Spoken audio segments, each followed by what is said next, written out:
Salam cerdas.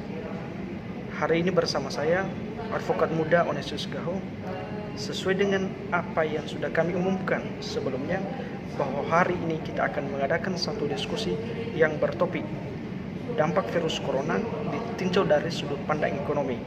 Nah, hari ini kita telah menghadirkan satu narasumber, seorang praktisi ekonomi. Dia akan menjelaskan bagaimana dampak ekonomi terhadap virus corona yang juga belum berakhir sampai saat ini. Ikuti terus video ini, semoga bermanfaat. Silakan Anda bagi, Anda share supaya banyak orang yang teredukasi.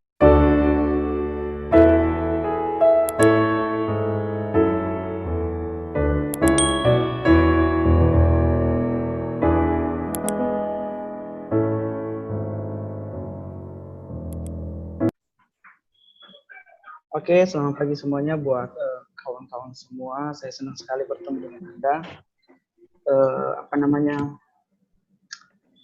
Pagi ini kita mencoba untuk membangun sebuah diskusi yang kurang lebih ya santai saja.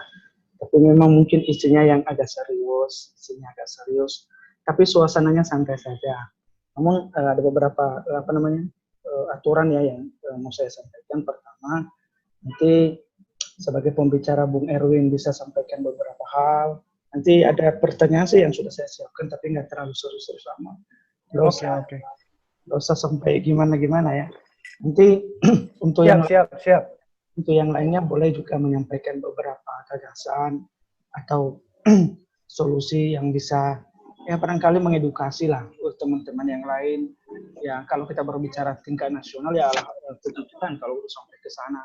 Tapi kalau ruang lingkupnya pun hanya khusus kita-kita saja ya itu juga sudah sangat luar biasa kan begitu. Nah, pagi ini kita angkat satu topik yang sangat menarik dan tentunya sedang kita alami sekarang ya tentang coronavirus. Nah, coronavirus ini kan sampai detik ini belum juga berakhir, belum selesai dan nggak tahu kita kapan berlalu. Namun demikian, dampak daripada coronavirus ini tidak hanya terjadi secara ekonomi, bahkan juga dalam sudut pandang hukum pun menjadi persoalan. Kita ambil contoh lahirnya Undang-Undang Nomor 2 Tahun 2020 itu tentang penggunaan keuangan negara, di mana dalam tanda kutip apabila digunakan itu khusus untuk dalam hal coronavirus, maka tidak dapat dituntut baik secara pidana maupun perdata. Nah, ini kan menjadi satu problem bagaimana kemudian produk hukum ini bagi sebagian orang ini menjadi kesempatan orang untuk korupsi.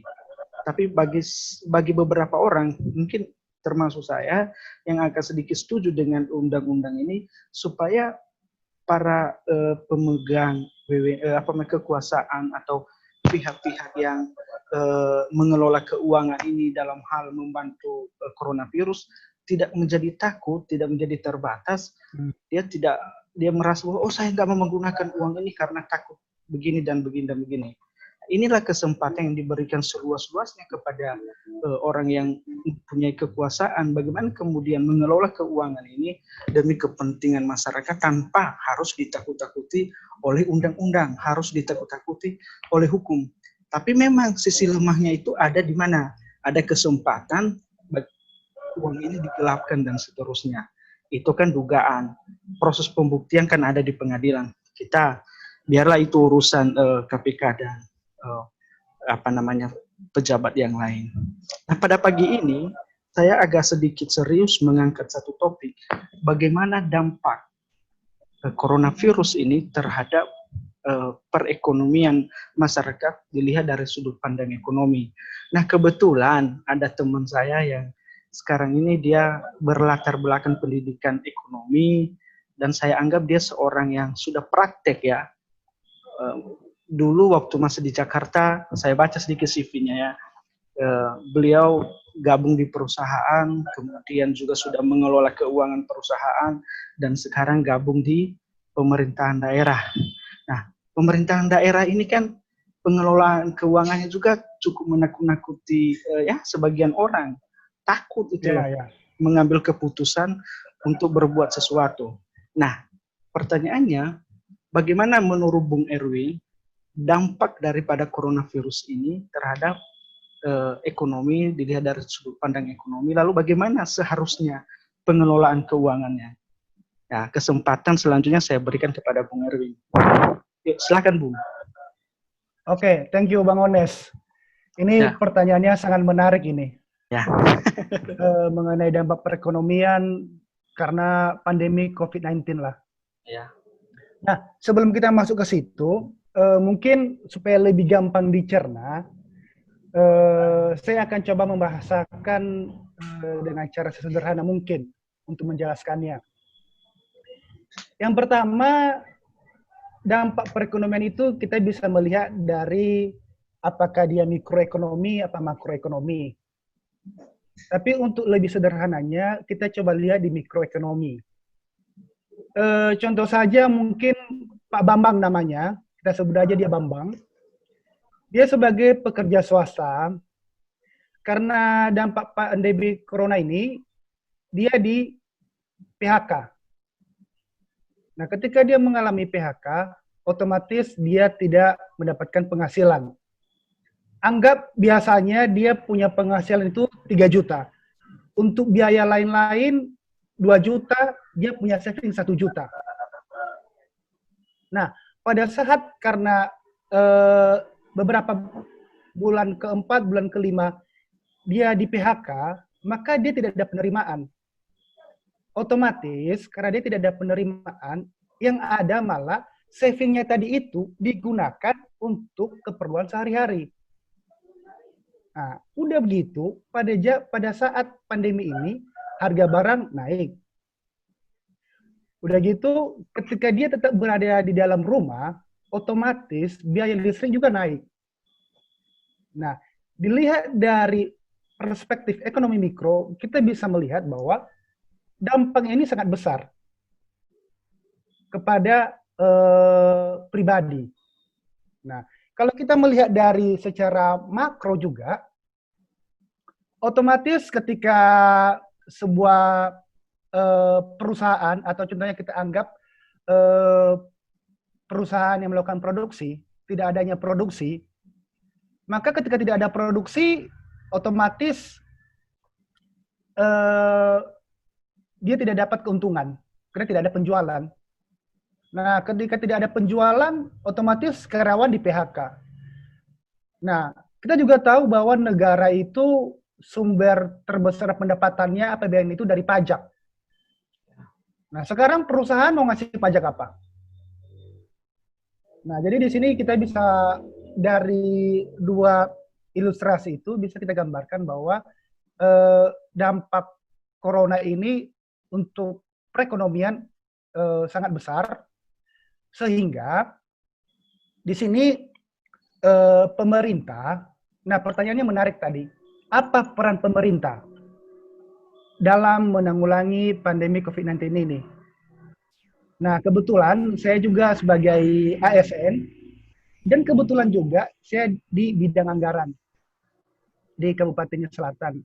Jadi saya coba akan jelaskan, saya mungkin akan mewakili pemerintah, apa aja sih yang sudah dilakukan pemerintah untuk penanggulangan COVID-19 ini.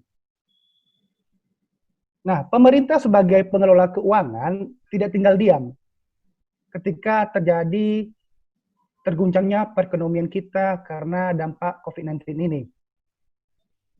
Nah, dampak paling besar COVID-19 ini itu terjadi pada bisnis manufaktur, bisnis perhotelan, bisnis transportasi.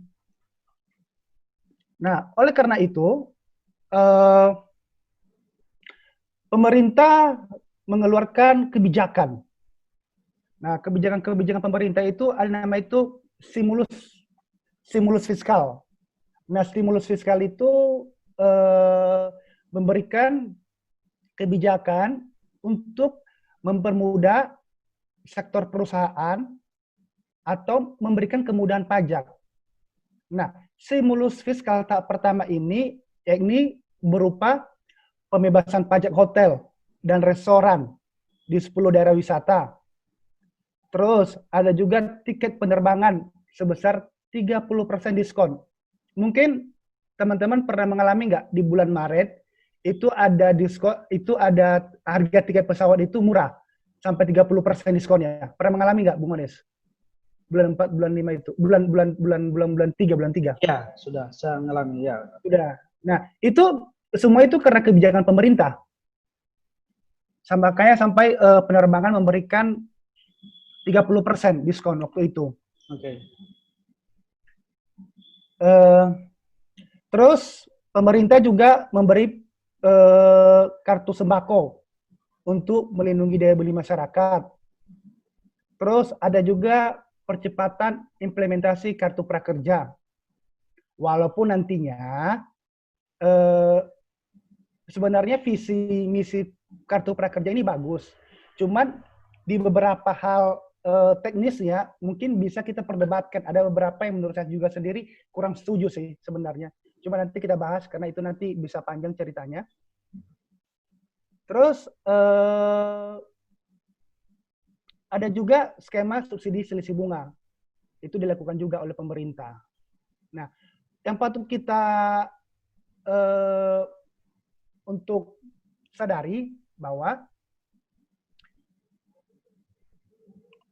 pada saat dilakukan stimulus kebijakan fiskal tahap pertama itu pemerintah pada saat itu masih belum ada yang namanya itu terindikasi masyarakat kita terdampak virus corona. Semuanya masih negatif. Itu makanya kebijakan itu bulan-bulan Februari Maret tahap pertama itu. Oke. Nah, ketika pemerintah sudah mengetahui bahwa di Indonesia ada yang positif corona, baru dibuatlah kebijakan instrumen fiskal yang kedua. Oke. Dibuat stimulusnya. Nah, kita sih sebut itu namanya itu kontrasiklus. Jadi untuk terjadinya adanya positif corona di Indonesia, kita perlu mengcounter.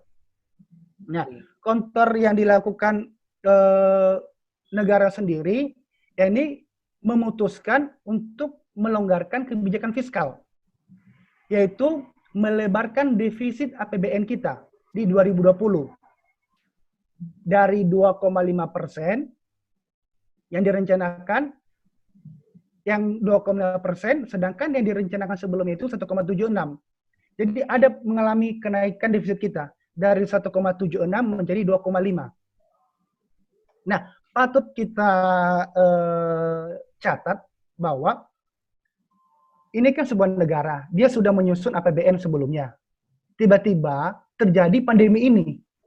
Nah, ketika terjadi pandemi ini, otomatis ini kan terjadi secara tiba-tiba.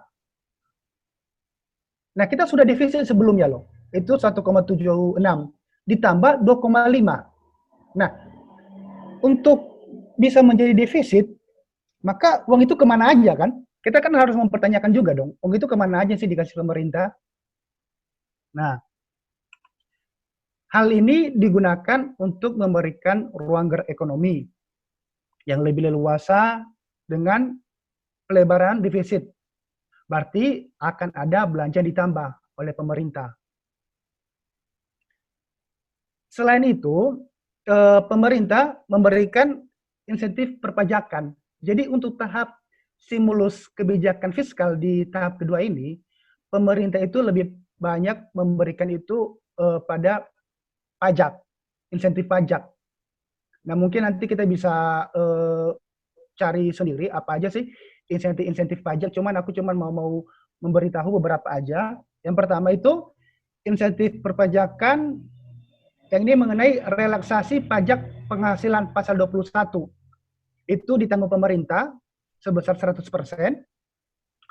Penghasilan dari pekerja dengan besaran sampai dengan Rp 200 juta pada sektor industri perbankan juga, itu ini sama pemerintah juga. Jadi kebijakan kedua ini lebih banyak pada perpajakan dilakukan oleh pemerintah. Nah, selain stimulus fiskal yang dilakukan oleh pemerintah, di tahap kedua itu, pemerintah juga melakukan relaksasi dari prosedur ekspor dan impor, serta memberikan pelayanan maksimal dan kemudahan pada importer yang sudah memiliki reputasi baik lah. Nah, jadi ada juga kemudahan nih bagi teman-teman yang prosedur ekspor dan impor yang diberikan oleh pemerintah. Nah, mungkin stimulus kebijakan fiskal tahap ketiga akan segera dilakukan, mungkin sedang lagi dicari cara sekarang. Jadi kita perlu ingat bahwa pemerintah itu dalam memberikan kebijakan itu tidak serta-merta kebijakan itu bisa berlaku secara 3 bulan, 6 bulan, setahun. Jadi dia menyesuaikan dengan kejadian. Ketika belum terjadinya pandemik, maka kebijakannya seperti ini. Nanti setelah ditemukan pandemi di Indonesia, corona, akhirnya dibuat lagi kebijakan seperti ini. Nah, sekarang mungkin bertambahnya jumlah yang terkena virus COVID-19, maka kebijakannya pun berubah. Nah, kebijakan pemerintah melalui stimulus ini, selain untuk menambah gerak perekonomian juga, untuk memberikan pesan kepada seluruh masyarakat bahwa negara hadir dan memperhatikan rakyatnya. Jadi mungkin teman-teman banyak yang kurang tahu atau kurang paham, ini kok pemerintah kok diam-diam aja gitu loh. Jadi sebenarnya kalau kita lebih mempelajari lagi, lebih mau baca-baca berita lagi, ada banyak kebijakan ekonomi yang dilakukan pemerintah dan itu tanpa kita sadari gitu loh. Mungkin masyarakat pengennya itu, contohnya itu pemberian bantuan langsung tunai BLT. Nah itu berarti pemerintah sudah hadir itu. Kalau sebenarnya pemerintah itu hadir itu sebenarnya bukan hanya melalui BLT, tapi ada kebijakan-kebijakan lain untuk menstimulus nih gerak perekonomian kita supaya terjadinya alur produksi dan kita bisa lebih cepat pulih dan kembali lagi lah. Nah, itu mengenai ini bro, itu berbicara mengenai apa aja sih yang dilakukan pemerintah untuk menanggulangi pandemi COVID-19 ini. Nah, mungkin ada nanti lagi mungkin yang saya tambahkan, tapi saya cukupkan itu dulu, atau ada teman-teman yang kita untuk mau diskusi, biar tidak juga hanya satu arah aja gitu loh diskusi ini. Mungkin ada teman-teman yang mau diskusi, ada yang mau menambahkan, ada yang mau ini, kita bisa diskusi bareng lagi nanti. Oke. Ya, sebelum diakhiri oleh Bung Erwin, jadi maksudku kita arahkan dulu nih pertanyaan ke Bung Erwin, karena kebetulan beliau yang cukup paham ya tentang bagaimana praktiknya di lapangan. Saya punya pertanyaan Bung, misalnya. Menurut Bung Erwin, itu kan sekarang sudah banyak solusi yang ditawarkan oleh pemerintah. Sudah tadi ada BLT dan seterusnya. Lalu masih ada sebagian orang yang merasa bahwa tidak cukup begini, gitu loh. Harusnya begini dan begini. Gitu loh. Gimana tanggapan Bung itu kalau dilihat dari segi harus diarahkan kemana pemikiran mereka, sehingga kemudian mereka paham bahwa sesungguhnya pemerintah baik pusat maupun daerah itu sudah sejauh ya kurang lebih udah sejauh segitulah mereka sudah berbuat gitu. Lalu kadang-kadang kan banyak yang tidak puas terhadap itu. Apa statement yang harus disampaikan? Bagaimana kemudian mengedukasi orang-orang ini? Oke. Jadi sebenarnya di setiap kebijakan kita harus sadari udah pasti ada namanya itu pro dan kontra. Ya, tidak semua kebijakan itu bisa membahagiakan semua orang. Pasti ada yang merasa tidak senang dengan kebijakan itu. Itu yang pertama. Harus kita garis bawahi. Yang kedua, bahwa patut kita untuk memberitahu bahwa pemerintah dalam hal ini itu sudah sangat mencoba melakukan yang terbaik. Untuk pemerintah sendiri, kita melihat bahwa kita sudah menaikkan defisit kita loh dari 1,76 menjadi 2,5, dan kebijakan itu dilakukan untuk adanya daya beli masyarakat. Terus, yang kedua, mungkin ini tidak disadari. Di daerah-daerah, kebetulan saya juga kebetulan kerja di keuangan di Kabupaten Selatan, di bidang anggaran juga. Itu hampir semua di daerah itu, anggarannya dipotong. OPD itu anggarannya dipotong semua. Udah gitu yang dipotong itu semua, itu adalah yang sebenarnya bisa menjadi sebuah hal yang baik sih untuk PNS. Contohnya seperti makan minum itu dipotong, perjalanan dinas itu dipotong. Ya sebenarnya itulah yang sebenarnya didapatkan PNS itu, selain dari gajinya yang sebesar ditetapkan sama pemerintah, ya tambahan lainnya apa? Dari makan minum sama SPPD, perjalanan dinas. Cuma sekarang semua dipotong itu.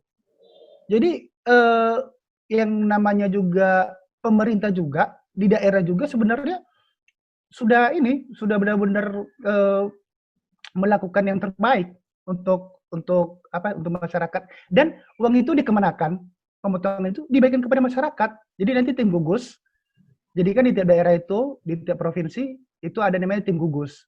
Nah di tim gugus itu nanti yang akan memberikan bantuan, mungkin masker. Mungkin kita sering lihat di Facebook, ada pembagian masker, ada pembagian sembako, ada pembagian ini. Itu semua itu didapat dari mana? Itu semua karena pemotongan anggaran loh. Jadi nggak didapat cuma-cuma. Pemerintah mau ngambil dari mana kalau nggak pemotongan anggaran? Jadi hal yang enak yang ada di PNS, ada di para pejabat-pejabat itu dipotong semua. Itu demi untuk masyarakat. Oke. Terus yang ketiga mau saya tambahkan bahwa ada pertanyaan begini. Pada stimulus tahap kedua mengatakan bahwa kebijakan itu kan hanya untuk perusahaan-perusahaan saja. Baik stimulus tahap pertama, tahap kedua itu hanya untuk perusahaan. Ke masyarakat kok nggak ada? Nah, ini pertanyaan harusnya perlu diluruskan. Otomatis kalau perusahaannya sehat, perusahaan yang mampu melakukan produksi, otomatis karyawannya pun akan tidak di PHK, justru malah akan ditambah kalau contohnya mengalami keuntungan, ada benefitnya. Tetapi kalau contohnya perusahaan ini bangkrut, yang rugi ke siapa? Ya pasti ke masyarakat juga, pasti akan banyak PHK. Dan ingat loh, rata-rata perusahaan itu paling kuat itu menahan gejolak ini kan, gejolak perekonomian ini kan hanya 3 bulan. Nah, makanya nanti kita bahas lagi nanti, apa itu new normal yang dilakukan oleh pemerintah. Tapi itu kita bahas nanti, pembahasan mengenai new normal. Biar teman-teman semakin tahu, dari mana sih kok bisa dibikin kebijakan new normal itu. Tapi itu kita bahas nanti aja.